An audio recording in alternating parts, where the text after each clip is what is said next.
Hello, hello, everybody. How are you guys? Happy Monday. I don't typically go live on Mondays because typically I'm teaching on Mondays, but this week we have to remember that most of our kiddos are home for holiday time, which is awesome. I know that I'm enjoying soaking up some of that time, and we'll get to that later.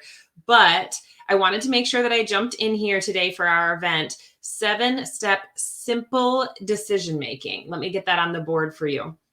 I also want to remind you that I do use StreamYard. I love the way that StreamYard gives captions along the bottom when it's live on Facebook. So I want to make sure, in order to see your comments, that you do give permission to StreamYard and Facebook to be able to collaborate so that I can actually see who's talking. Otherwise, what I'll do is I always go on afterwards and respond to your comments there. So no worries if you haven't done that yet. Just stick with me, okay? So we are here today for 7-step simple decision making.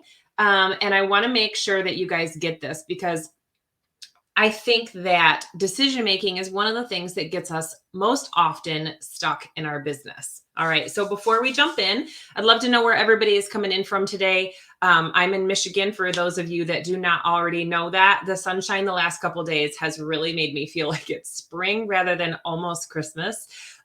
We have this like chalkboard plate that shows how many days until Christmas, and Tegan consistently reminds me that that is wrong. So I think we've got 5 more days till Christmas. Again, my kids are home for the 2 weeks, which is such a blessing in a lot of other ways. And others, well, there may be a little pop-in during this live, but I love that they like to contribute to my business. So whatever. Okay.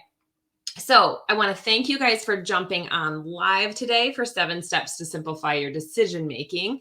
If you're on replay, no worries. So I'm a replay girl myself, and I will always just go back and answer questions as needed for those of you that ask questions down below, or I follow up with your comments, because I want to make sure you guys are getting the most engagement and the most necessary out of these trainings. If you've been a part of this community for long, first, I want to thank you so much. And if you were part of the Morning Rush Challenge, maybe 1 or 2, you know that most of my decision making, I suggest, is going to start with, just like I did up above, is this a heck yes for me, or is this a heck no?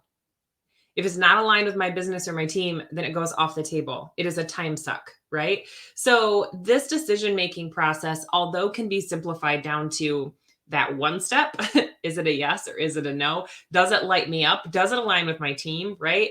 Although it can be all the way simplified down to that process, professionals who are running their own businesses, or professionals in a leadership type of position in a corporate or in a small business, they need more steps. And we'll get to that today, and I'll explain to you why.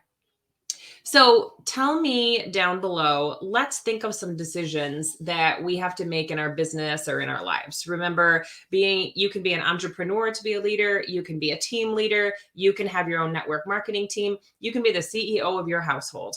Whatever it is, you can still be a leader, right? And we still have to make decisions. So this decision-making process is not only going to be for entrepreneurs. Remember, we all make hundreds of decisions every day, almost until we get to the point of decision fatigue. I don't know if you guys have ever heard, I've read this numerous times. There's certain professionals, and I think you'll know who I'm talking about, that when you see them show up, they're always wearing the same like black or white t-shirt and jeans. Well, part of the reason they do that is your brain is only capable of making so many decisions per day. And a lot of us overload, and I'm an overloader. So if you're an overloader, let me know. But I am an overloader as well.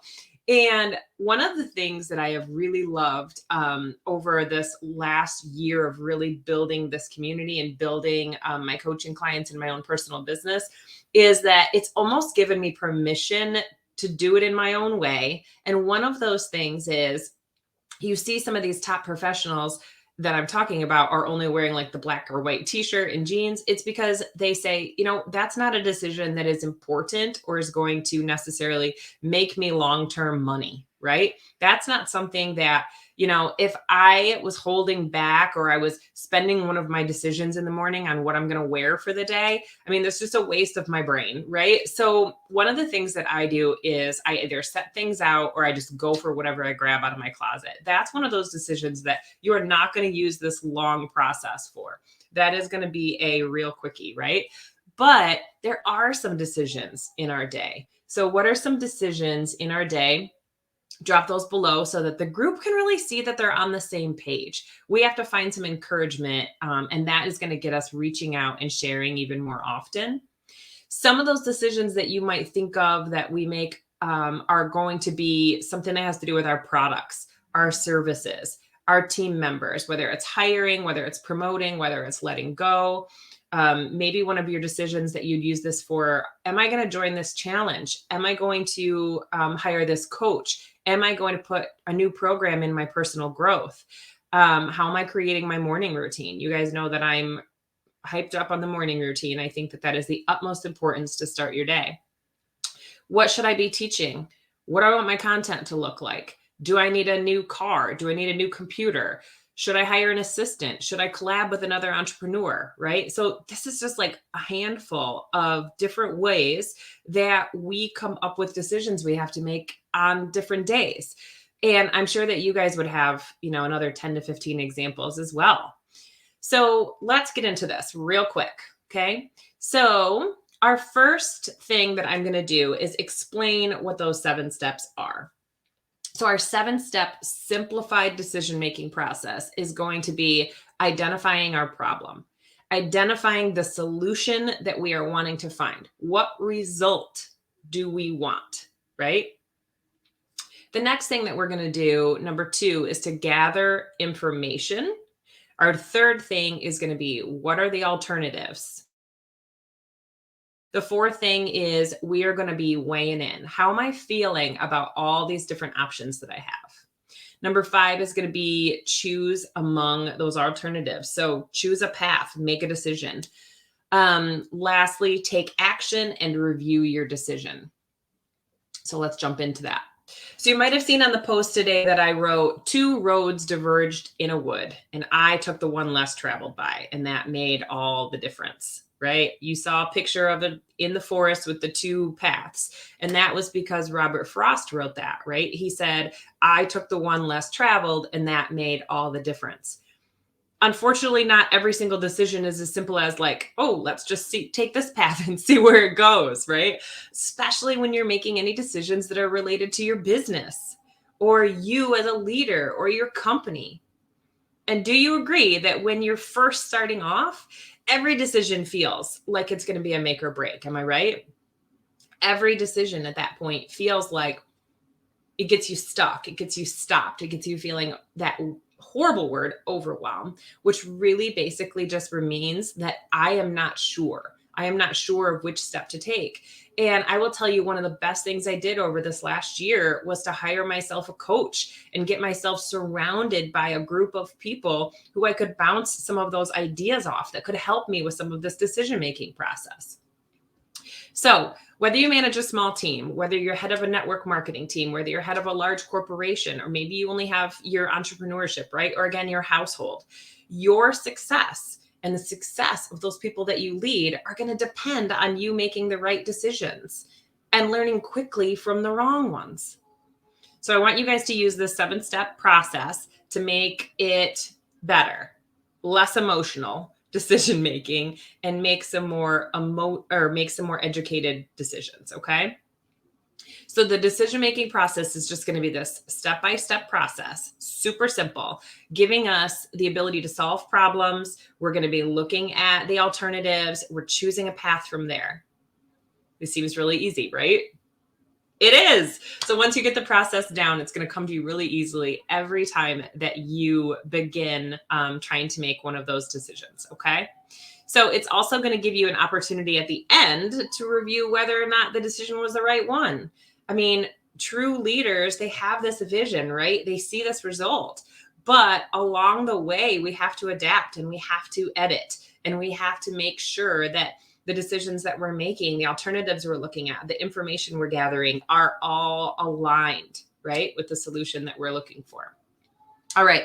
So you guys might have some slight variations to this, but you're going to see this type of framework like floating around the internet when it comes to business textbooks, leadership presentations, and most professionals are going to use these 7 steps in some way. They might be called something different, but it's going to be this process. Okay. So here we go. Number 1, let me get this on the screen for you so you guys know where we're at. And remember, there's going to be 7 total. So number 1 is you need to identify the decision. So to make a decision, you first have to identify the result or the solution that you want. You need to be able to identify the problem that you want to solve or the question that you need to answer. Clearly defining your decision. How can we go through 7 steps if we have not clearly defined what it is that we need to figure out, right? So if you choose something that's too broad, then you're probably going to knock yourself off the track at some point before you even leave the station, right? So we got to narrow that down. What do we want? I feel like I'm in that movie, The Notebook. I loved that, which he's like, what do you want? What do you want? I love that movie. I feel like I'm going to have to drag that one out. All right. So first you want to identify your decision. What in the heck are you trying to figure out? So if there's a specific goal that you need to make from your decision, then let's make sure that what you're looking for is measurable and timely. All right. So number 2, what you're going to do is gather any important or relevant information. So once you've figured out what your decision needs to be, what problem are you trying to solve? What solution are you looking for? What result are you after? The next thing you're going to do is you're going to gather all information that is relevant to that choice. Okay. So then you're going to see, is this decision really one that I even need to spend time on or that I need to make? Maybe there's some external sources that can help you. Maybe you need to do some market research. Maybe before you even get into steps 3 through 7, you need to figure out, once you get all that information, is this something that I even need to work on? Okay.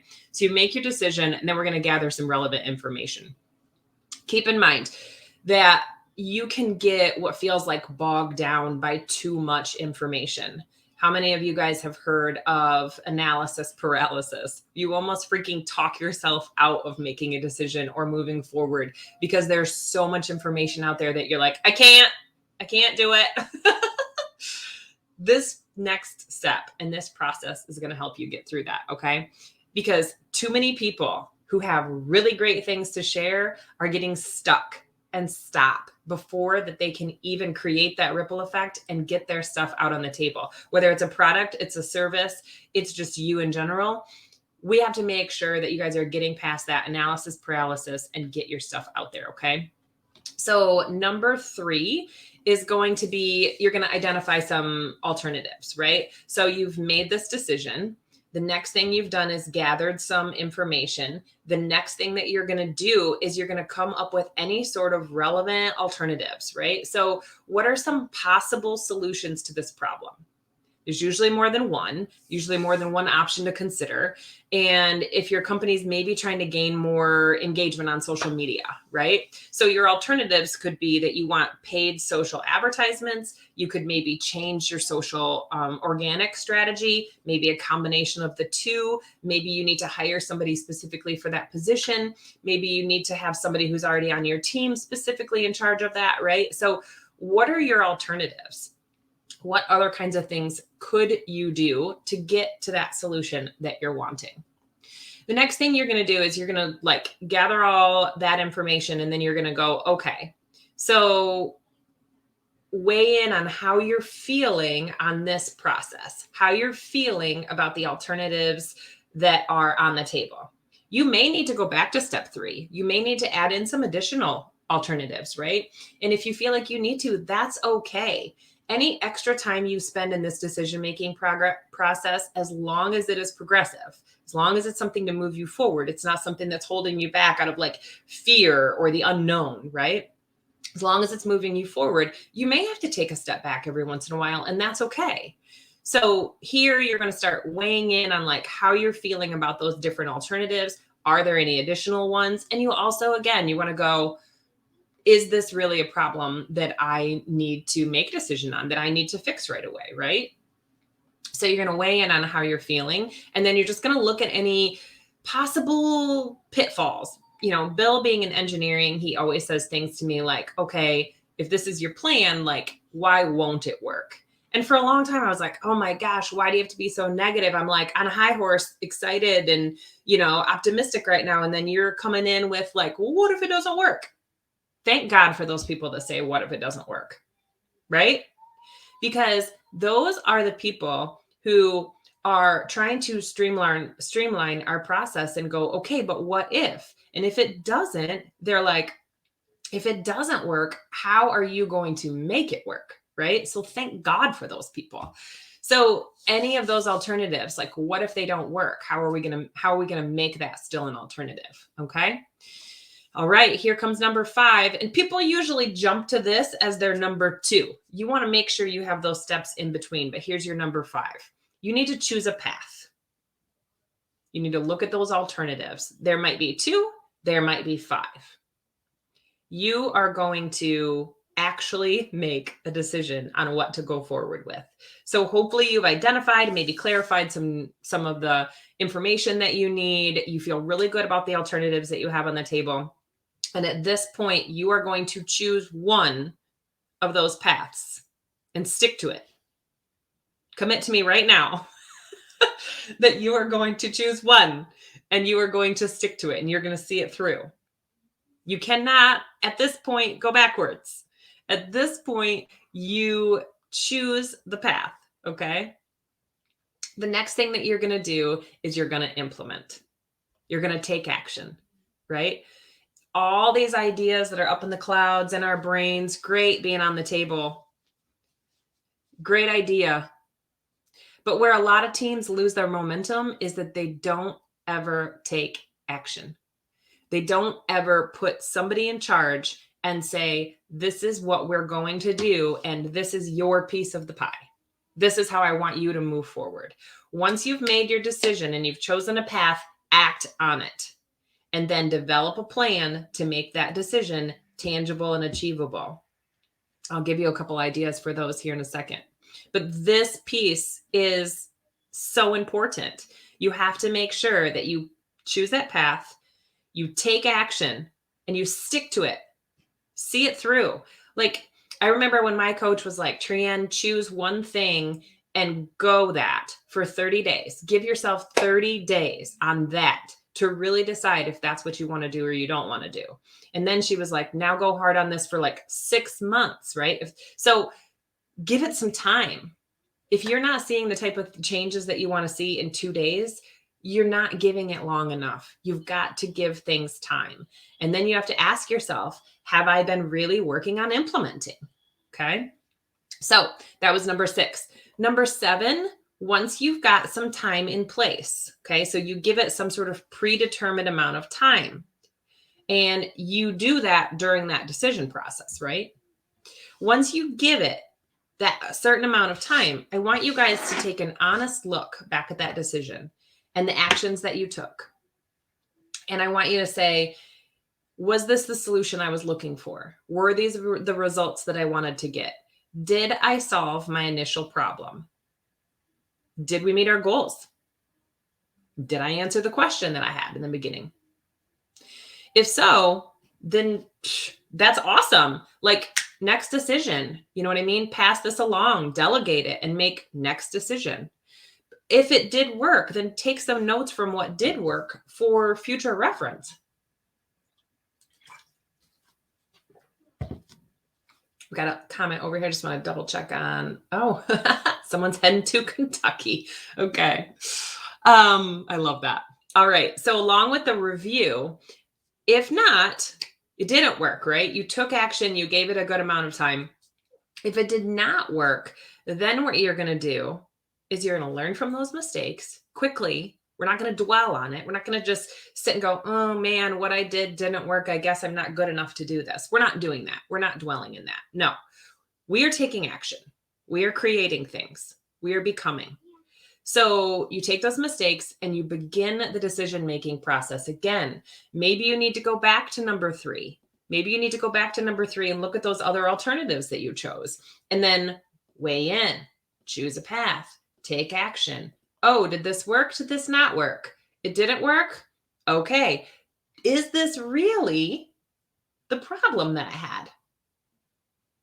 Is it really the problem that I was trying to solve? If not, okay, time to identify a different problem. What really is the problem, right? And you guys can all think of a time that that's probably happened. So, tools for making better decisions. Okay. So, depending on the decision that you're making, you may be a pen to paper person like I am, but I like to write everything out as I'm going through this 7 simple step decision making process. I like to write everything out and have it down on paper. So, you can create a pros and cons list. You can create a task list. The other thing that you might have in mind is like, I love to do mind mapping. So I might put my big idea in the middle. My alternatives might be spokes off to the side, almost like a wheel. Okay. And then I'll pick one of those alternatives and my action steps will come off of that. Right. So you can do a mind map. You can do a pros and cons list. You could do something similar with your alternatives, like a sports bracket. If you think of like March Madness, right? So you've got the 2 teams. What do they lead to? You got the 2 things. What do they lead to? Right. Until you get to that final result. So you can do the pros and cons list. You can do the mind mapping. You can do a sports bracket type of thing. But the point is, don't dwell on that stuff. Take action. And if it in your review process, it's not working, jump back to either alternatives or identify again. Don't stop. Are you committed to not stopping? That's what I want to know. If you are committed to not stopping or giving up on yourself, I want to see I'm committed in the comments. Because who loses if you don't win? Danelle Delgado says that. Who loses if you don't win? I want you to think about that. That ripple effect is strong, people, and it's important. Speaking of the ripple effect, helpful for you guys, either share the group with a couple friends, maybe tag them in the comments below. If you'd like to go through this process yourself with maybe a project that you have coming up, I am totally open to that. I will give you guys my calendar here. So if you have a project that you'd like to talk over, that you'd like to go through this process, maybe you need help with your business's social media strategy. Maybe going into 2022, you're like, Tree, I just want to get my ish together and you need a personal or business coach. I'm your girl. So get on that calendly.com and we can get a call put together. You can either sign up for one-on-one coaching. I can share some of the group things I have coming up, or if it just feels more aligned, we can do one-on-one. And I'm looking forward to the next year, guys. I'm looking forward to sharing some more tips with you guys and really watching our community go to the next level. I'm super excited about 2022, and I hope you are too. And I hope that you guys this coming week just have a wonderful holiday and enjoy your families and enjoy, the fruits of all the efforts that you've put in and what you're expecting to put in the next year. I'm praying that you have like a big plan for that and that this community gets to be a piece of that. And if there's obviously anything that we can ever do to help, let us know. And I will talk to you guys soon. See you later. Bye-bye.